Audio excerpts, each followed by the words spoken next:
Hello Year 11, welcome to the second poetry revision video, this time on the poem London. You'll need to have your copy of the anthology with you. You'll also need to have a pen and a highlighter to help you with your annotating. We'll look at that in a moment. So, William Blake's London, the second poem in the anthology and a second romantic poet. Blake, though, doesn't write necessarily about nature. He writes a lot about inequality and oppression, which is one of the words that we learned when we studied this in class. And we'll revisit that word because I think it's important that you understand it. First of all, we're going to read through the poem, and then we're going to look at some slides just to recap some of that really important knowledge that we've covered in class. So, William Blake, London. I wander through each chartered street, near where the chartered Thames does flow, and mark in every face I meet marks of weakness, marks of woe. In every cry of every man, in every infant's cry of fear, in every voice, in every ban, the mind-forged manacles I hear. How the chimney sweepers cry, every blackening church appalls, and the hapless soldier's sigh runs in blood down palace walls. But most through midnight streets I hear how the youthful harlot's curse blasts the newborn infant's tear and blights with plagues the marriage hearse. So, William Blake's writing about a journey that he takes through 19th century London. And what becomes really apparent is that what he sees is not good. It doesn't matter where he looks in London, the people he sees there, all of them have marks of weakness and marks of woe. Now, woe is unhappiness. So in every face he sees, this place of London is making people feel unhappy and it's making them weak. Now, does he mean physical weakness? Maybe, but more likely he's referring to sort of a moral weakness. So, as you can see on the slide here, is a painting by William Hogarth called Gin Alley, and you can see here some of the weakness evident. So we've got, for example, people drinking in the street, and I'll let you look a little bit more closely at all the sorts of things you can see in this painting. But we've got people drinking in the street, people being drunk in the street. We've got dangerous work habits. For example, you can see people working on the roofs across in the background there. And as I said, lots of people drinking in the foreground. So a little bit about William Blake. So Blake was an English poet. He was a painter and a printmaker. He was largely unrecognised in his lifetime though. But Blake is now considered one of the most important parts of the Romantic Age and one of the most important poets. And I strongly recommend that you check out lots of his other work too.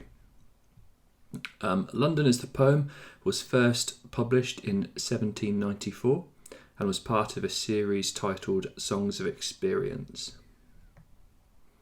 These short poems explored the harsh realities of the late 18th and the early 19th century, life during the time of King George III.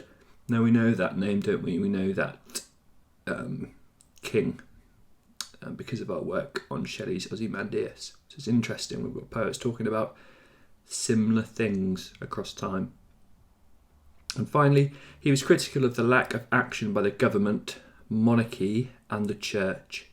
So he was critical of lots of different aspects of society. So if Shelley's critical of anyone, it appears to be King George, although remember he tries to distance himself, doesn't he?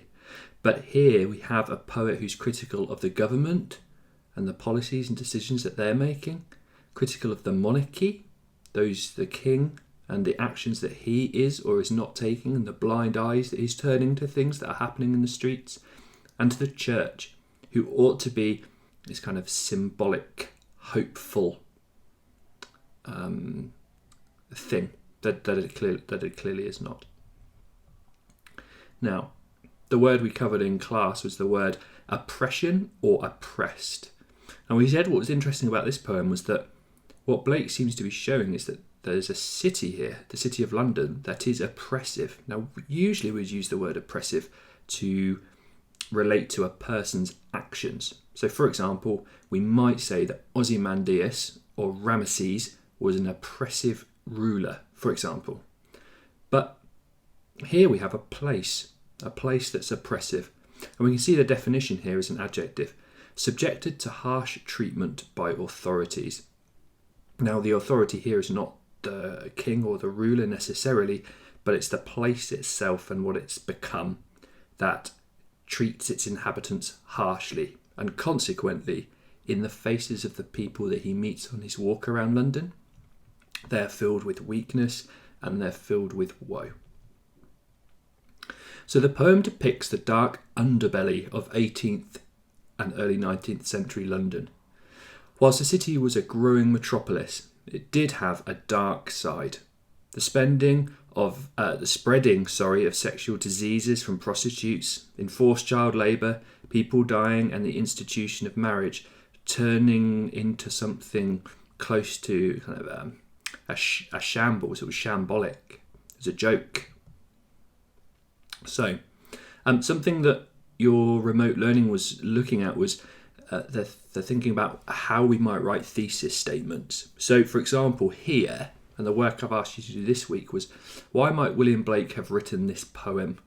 Now, you know from the contextual points we looked at just a few moments ago that he was critical, okay? So he was critical. He was critical of the government, he was critical of the monarchy, he was critical of the church. Now, is it to warn as well? Possibly. Possibly he wants people to read this poem and to be warned of what London is like and the oppression of the place. Is it to reveal the importance of something?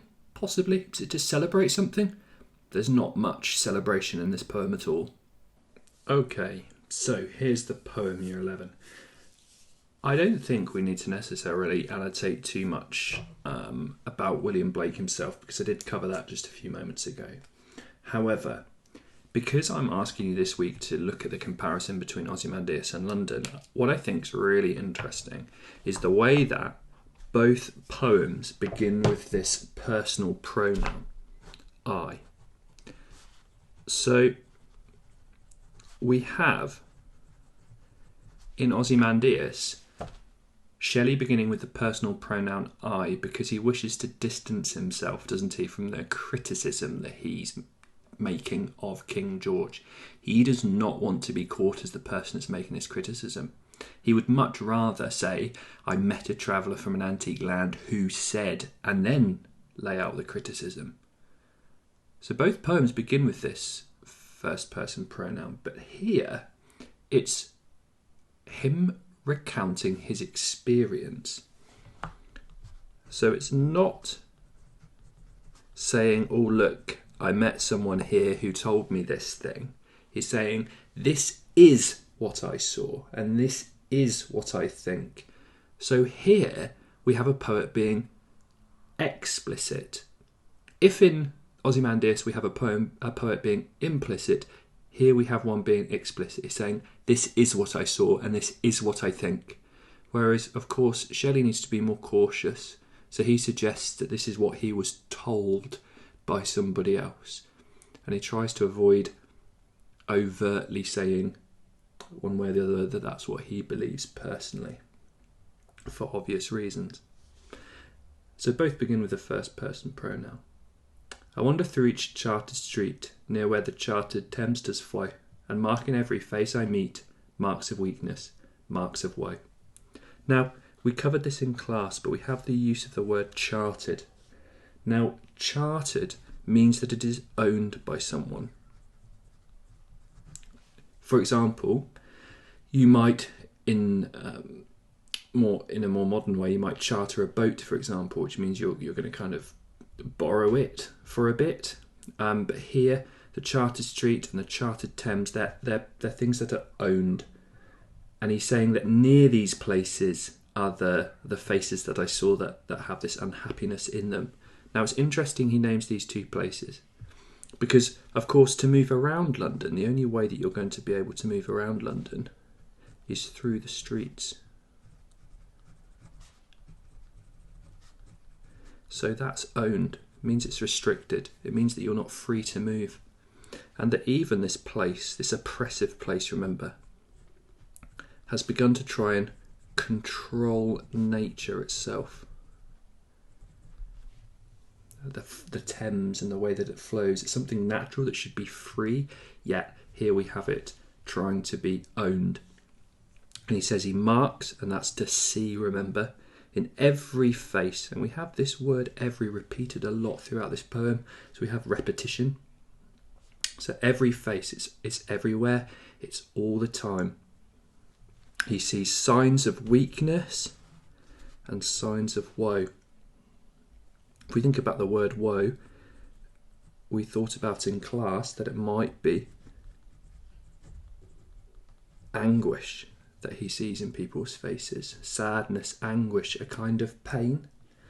And then with the weakness, as we saw on Hogarth's Gin Alley, weakness is this loss of dignity and pride that these people kind of have lost, right?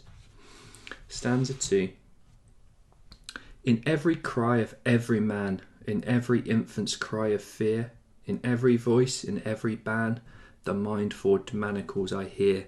And again, look at this repetition.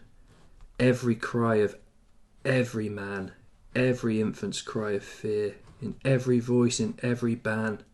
And he hears this, the mind-forged manacles. So in every cry, and we're not talking about tears rolling down someone's face here, we're talking about someone literally crying out in desperation.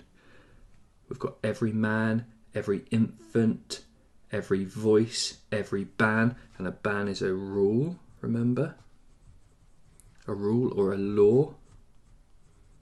So in all of these different things, he hears the mind-forged manacles. Now, there's a couple of possible meanings to this. So, manacles, remember, are handcuffs. So those are the things that constrain people, trap them. But here they're mind-forged. So what does that mean? Well, the suggestion is that they're trapped, but in their minds. Now, what can trap people in their minds? Well, it's all of these things that London is doing to them. So is it debt, for example? That can trap people quite easily. Now remember, the late 18th, early 19th century, London is expanding enormously. So we have the Industrial Revolution, we have jobs in London, and jobs are moving away from the countryside because now we've got machines that could do all of the work that farmhands used to do in the fields. We've got tractors and machinery and steam engines. And those are encouraging people to move into the cities.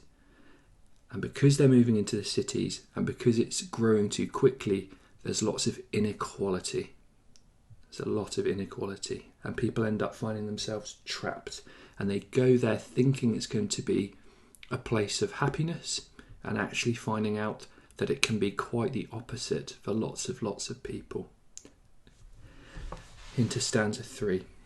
And of course, by the way, before we move on, this is a metaphor, and one of the most important lines that I keep referring back to, that if you're looking about London as an oppressive place and how it's how Blake is critical, then here is being critical of the oppressive place of London, right? And now we're going to look in stanza 3 at where he points a lot of that criticism. Now, how the chimney sweepers cry, every blackening church appalls, and the hapless soldier's sigh runs in blood down palace walls. Now here, Blake is referring to child labour. Now, what's really interesting is that Blake writes another poem called The Chimney Sweeper, which I strongly recommend that you read as you've got some extra time. And he talks explicitly and totally about child labour and the chimney sweeps. Now, what he's talking about here is how the chimney sweepers cry. Again, this is a cry, not necessarily of tears, but of a cry out, a shout in desperation. Because what he's referring to here is that the chimneys would be cleaned out by children. So the chimney sweepers, we would understand that they are children. Now, why are they children? Well, a chimney is a small space, and to fit up a small space, if you don't have lots of the right equipment, you need someone that's small to do it. So a child would go up the chimney. Now, often they might get trapped, and if they were to get trapped, there's not much you can do apart from taking the building apart, but that's unlikely to happen.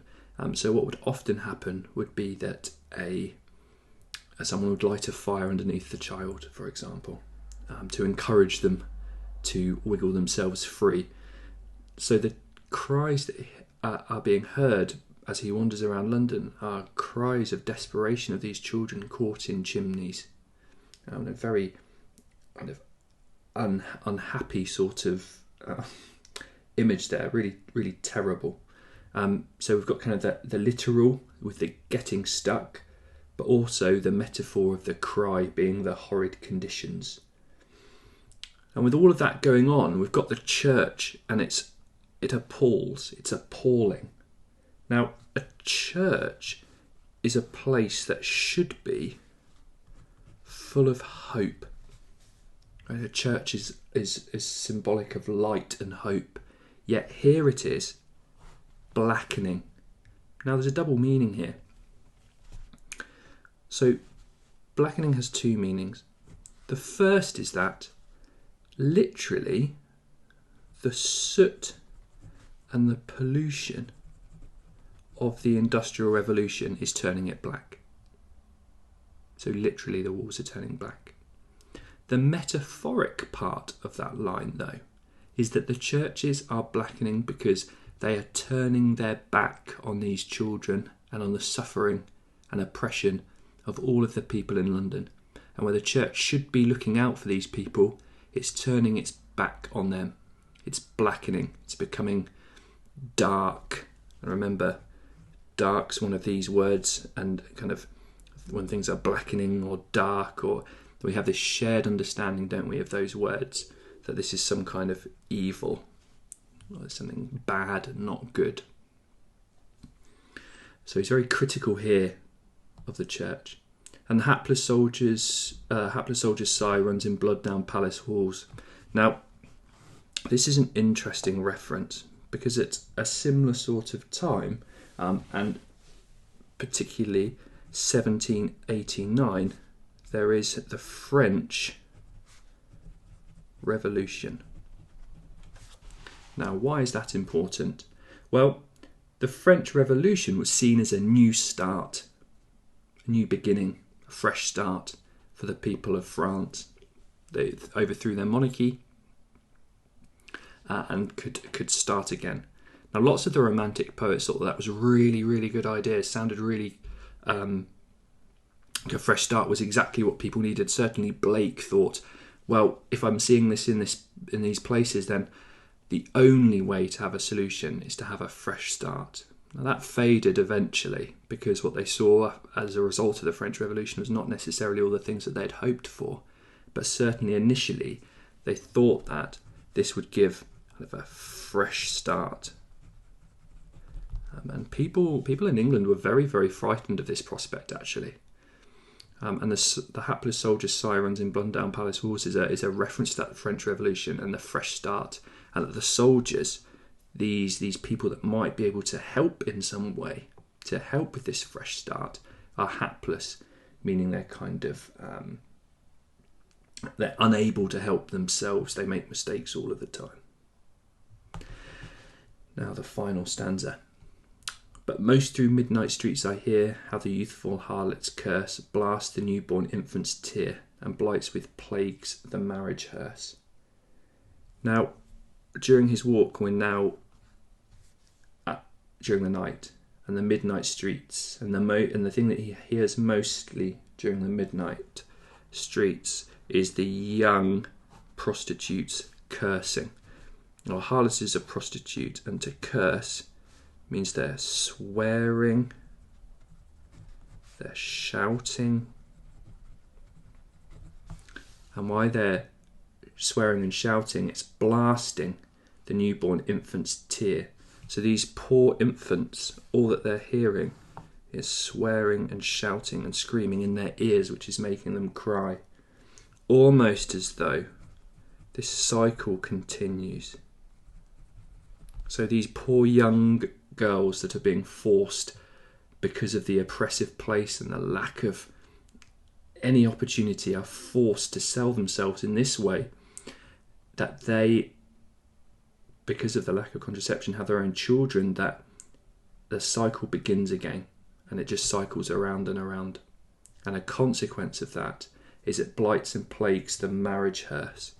Now this line at the end here is another one we pointed out in class as being really important to revisit, and it's an oxymoron, which means that both words have opposite ideas or opposite meanings. Now they contrast one another, and we did this little table that I'll just repeat here for us in class. We had on one side marriage and on the other side hearse. Now for marriage, if we think about our associations with that word, we think about hope, we think about things being eternal, we think about love, and we think about sort of a new beginning. And possibly, is this what London is supposed to be? Is this the ideas that London is supposed to symbolise? It's supposed to be hopeful. It's supposed to be a new beginning. It's supposed to be a place where people can be forever and feel loved. But actually, has it become this hearse? Now, a hearse, remember, is the car in which a coffin is placed to go to a funeral or a cremation. So we quite rightly said that we associate the word funeral. Again, this symbolic reference to the colour black and this idea about a final journey.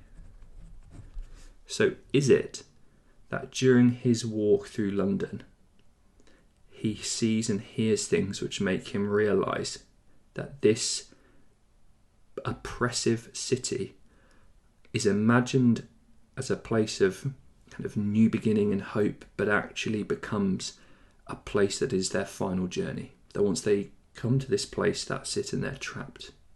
And I think there's a lot to back that up. And before we finish the video, I think also to remind us of the structure of the poem to support that. Is it that they're entrapped? Is it that they come here hopeful but end up entrapped? Well, there's a very simple structure to the poem, remember. If we look at the rhyme scheme, for example, we've got a very simple A-B rhyme scheme. Very similar line length and 4 stanzas. Almost as though we have a cyclical structure that never changes, it never alters. Therefore,